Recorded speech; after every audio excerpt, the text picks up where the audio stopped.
Today, we're diving into a really fascinating Supreme Court case from 1974, Bhagwan Dutt versus Kamla Devi. Now, on the surface, it looks like just a family dispute, but trust me, this judgment was a landmark. It drew a brilliant and, frankly, necessary line between a wife's right to ask for financial support and the actual financial reality of her life. So let's just get right to the heart of it with a question that's still so relevant today. If a woman is working and earning her own money, should she still get financial support, maintenance, from her husband after they separate? It seems like a simple question, right? But it sparked a legal fight that went all the way to the top. All right, before we get tangled up in all the legal jargon, we need to understand the people at the center of this. This wasn't some abstract debate for a textbook. This was the real, messy, human story of the Dutt family. So here's the backstory. Kamla Devi and Bhagwan Dutt got married back in 1957. But, things didn't work out. By 1966, the marriage had pretty much fallen apart, and she filed for legal separation. At the same time, she started a separate case to get financial support for herself and their daughter under the law at that time.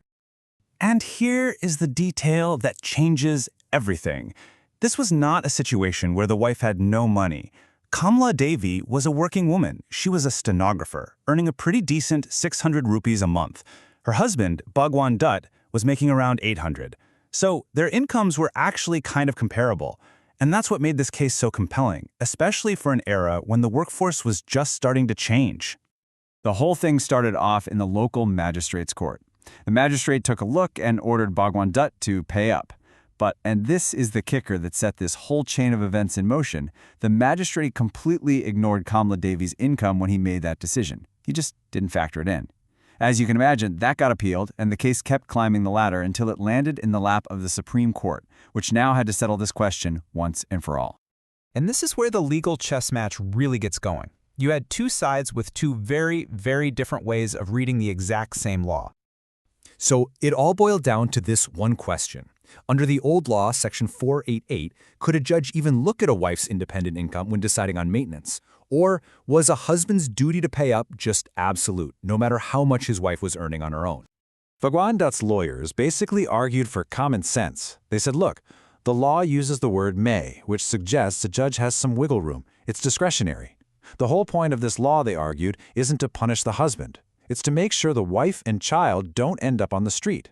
So of course you have to look at all the money coming in, including the wife's salary. It just makes sense.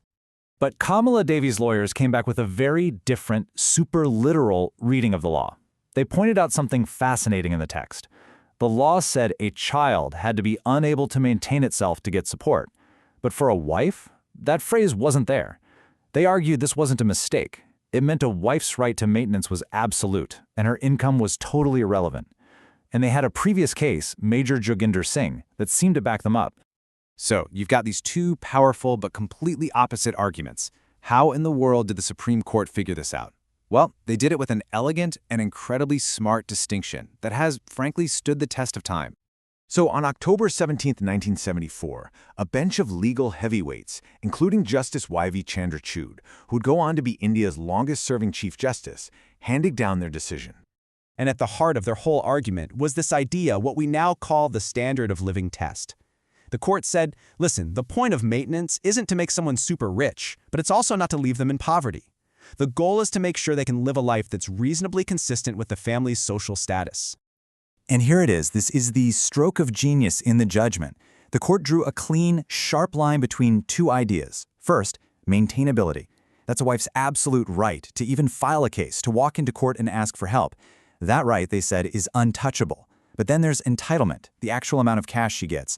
And that, the court said, is not absolute at all. It depends entirely on the circumstances. So putting it all together, the court came to a very clear conclusion. To figure out what's fair and just, to apply that standard of living test, a judge absolutely has to consider the wife's income along with the husband's income and all his responsibilities. You have to look at the whole financial picture. And with that one ruling, the court didn't just solve one family's problem. It created a powerful, guiding principle for all of Indian family law from that point on. In fact, the court's reasoning was so on the money that the brand new law that came out in 1973 basically wrote it in stone. The new Section 125 CrPC made it crystal clear, stating explicitly that a wife must be unable to maintain herself to get maintenance. The law literally caught up to the court's logic. And this ruling had real teeth. The court didn't just make a new suggestion, it cleaned house. It flat out overruled the major Joginder Singh case that the wife's side had been banking on. That whole absolute right theory was officially dead. At the same time, they gave a big thumbs up to other court rulings that had already been using this more balanced, practical approach. So what finally happened to the Dutts? Well, the Supreme Court sided with the husband's appeal. They threw out the old order and sent the case all the way back down to the original magistrate, with one very clear command. Do the math again, and this time you will take the wife's income into account. Okay, so let's zoom out for a minute and really appreciate why this case from 1974 is still a big deal. Why are lawyers and judges still talking about it today? Its legacy is huge. This judgment left us with 4 rock-solid principles. 1. Maintenance is discretionary, not automatic. 2. Courts got to look at the entire financial picture for both people. 3. The law is there to help people, not to punish them. And 4. That all-important distinction, the right to ask for help is not the same as the right to get a specific amount.